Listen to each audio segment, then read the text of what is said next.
I met Corey Brooks earlier this year on a roof of an abandoned motel in the middle of a bristling Chicago winter.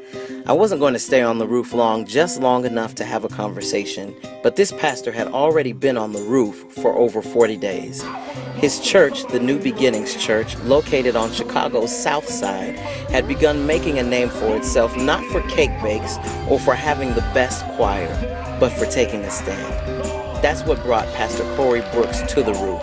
He was raising money to demolish the drug-infested hotel that had been known for prostitution and occurrences of violence. It was all a part of Brooks's Project Hood, his organization dedicated to cutting down crime, violence, and drug activity in his community. His stay on the roof would last about 100 days. He would come down only a few times to eulogize a couple of Chicago teens slain by gunfire and to preach at his church on Sunday. His stay sparked national attention and garnered support from former Chicago Mayor Richard Daley and financial support from Bishop T.D. Jakes and Tyler Perry. It's one thing for someone to say they want change and to talk about it and to even campaign for it, raise money for it, but you've made a real drastic move. I mean, this is Chicago in the winter. This is not May, June. You've come here on this roof in 20-degree weather and even less. What prompted you to make such a big statement? Well, it's about sacrificing and surrendering to make something happen in the community. Our community has been suffering from a lot of violence, a lot of gun violence, a lot of murder has been going on, and no attention and awareness have been brought to those efforts, those things. And so I decided to bring some attention and awareness to the blight of our neighborhood, and so that's why I'm on this roof and trying to let the world know. I'm screaming from the rooftop what's going on the south side of Chicago. How much support have you garnered from the community? You know, I'm excited because we've had a lot of support from around the country, not just the south side of Chicago and not just the suburbs of Chicago, but people from all across the country and all kind of cities have been very supportive. And I'm humbled by that because I realize that people don't have to give, and so the fact that they're giving is a blessing. Brooks began another campaign this summer, a walk across America. We joined him in Gary, Indiana on his walk across America. He was only a third of the way finished with his journey.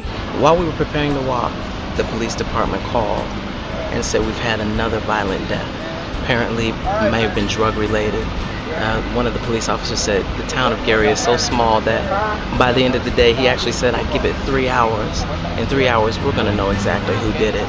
But that's just how senseless it is. You won't get any kind of relief, you won't get escape as the perpetrator of the crime. Just senseless death, killing each other in the hood of Gary. Perhaps drug related is what we're hearing, but now a family is left to grieve the loss of another one of our young black men. After the incident in Gary, we walked toward Chicago, and I gotta tell you, I felt every bit of that walk for days to come. While we were walking, though, I got a chance to visit more with the activist pastor who calls himself a hoodologist. Tell me a little bit about Walk Across America. Last time I saw you, we were on top of the roof of an abandoned hotel across from your church. Yeah, we're walking across America. Last time you saw me, we were on top of a roof raising money. We got that money, tore down a motel. God has been good to us.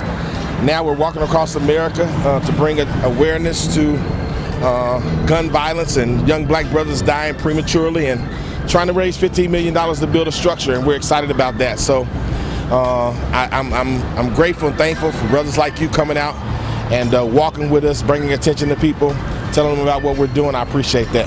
How close are you to your goal? We're a long way from our goal, but I tell people every step that we take, it takes us a step closer. And so I try not to look at how far we have to go. I just know that God is going to do it. When he's going to do it, I don't know, but I believe without a shadow of a doubt that it's going to be done. I don't claim any credit for the stuff that I do. I know that it's all because I have some positive mentors who consistently keep challenging me to be the best, keep mentoring me to go to the next level, the next dimension, and keep pulling out of me. And for that, I'm eternally grateful. And I just want God to use me to the maximum of my ability. What's the backing from your city been like? Well, you know, I love Chicago, and I would hope that Chicago loves me, but they've been really supportive. You know, anytime that you get the mayor and the governor, I was telling some friends of mine, who would have ever thought that a little country boy would be able to have an event and the mayor and the governor come out? And so I am humbled because I know that cannot be anything but God. And so the city has been supportive. My church has been really supportive. His church couldn't pass up the opportunity to celebrate the work that Brooks is doing in the community. More than a celebration, though, Brooks needs financial support.